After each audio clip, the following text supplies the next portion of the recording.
Yes, a trap house is not necessarily somewhere that there's drug trafficking taking place, or a trap house will take after the character of the neighborhood that it's in. So if there's a lot of like drug traffickers in the neighborhood, then maybe that's something that takes place in that trap house. It'll basically take after the character of the neighborhood. What is it like inside a trap house where no one's breaking the law? It's just really annoying. They just act as annoying as possible, and if you don't take the bait, what they'll do usually is just abruptly kick you out and be really rude about it, and then hope for the worst.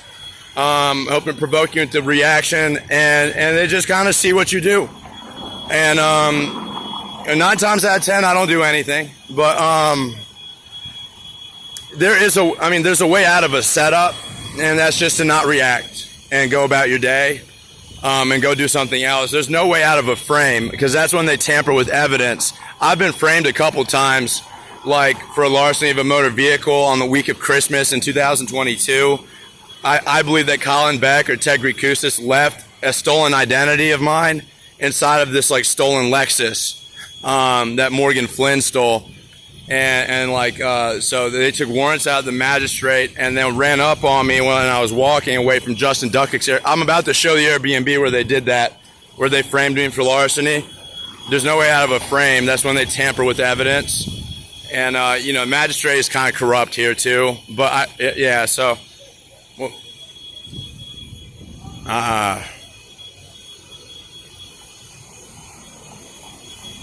And they're still doing this now. They have 2 new trap houses with like different people in them. And it's more softball. It's more like lightweight kind of stuff. Just because I got the FBI watch me religiously. It's like on Arrowwood Road, but it's like, so there's more lightweight stuff. And like, I'm not walking anymore. I take the bus. And I will record if I need to, and I'm even doing long form, detailed reports about the ownership history of the homes and the background of the homeowners and the people working inside of them.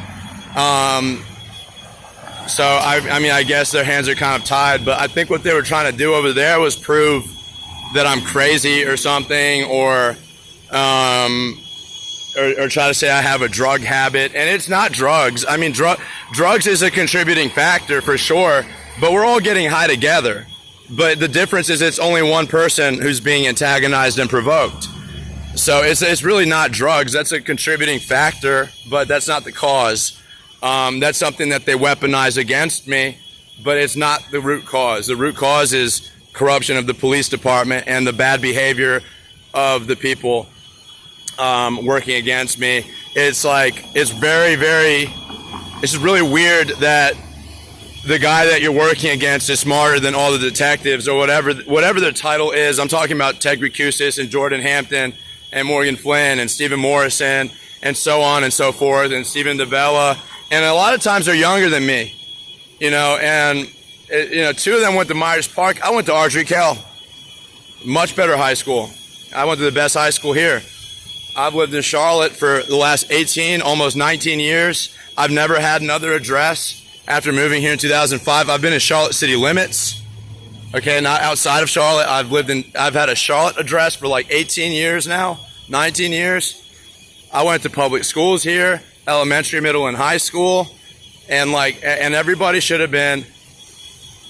I mean, it's just not, it's ridiculous that someone from Mooresville, Iredell County, and like another guy from Durham move here, and they don't care about Charlotte. It's just an easy place for them to work and wreak havoc and without any consequences, and they don't care about the city because they put everybody on edge. They create a lot of drama by not just playing nice with me.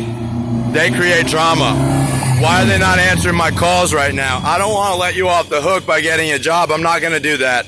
Right now, the police department is liable for my health, for my life, and I'm not going to transfer liability to a minimum wage job. I want what you promised me. Probably a public apology also. I'd appreciate it if you stopped your investigation or whatever in Steel Creek Division, if you got rid of the trap houses. And I don't want those people hitting me up either. If we're not getting high together, I don't want you hitting me up. Don't hit me up. So that's a streetcar, and it goes from one trap house to another. This is 2021, 2022. This was not fully operational back then. It opened up sometime after, but on this trolley ride from Wake Street to Club Road, I passed 1, 2, 3 police stations, and they're just watching this ridiculous event that they know is wrong. And they're just allowing the corruption to take place, the setups, the frames. You know, we hired this guy that fucking Colin recommended. He's got nothing to do, so let's just pick a name out of a hat, fuck up his life like it's no big deal, and now we don't want to pay him.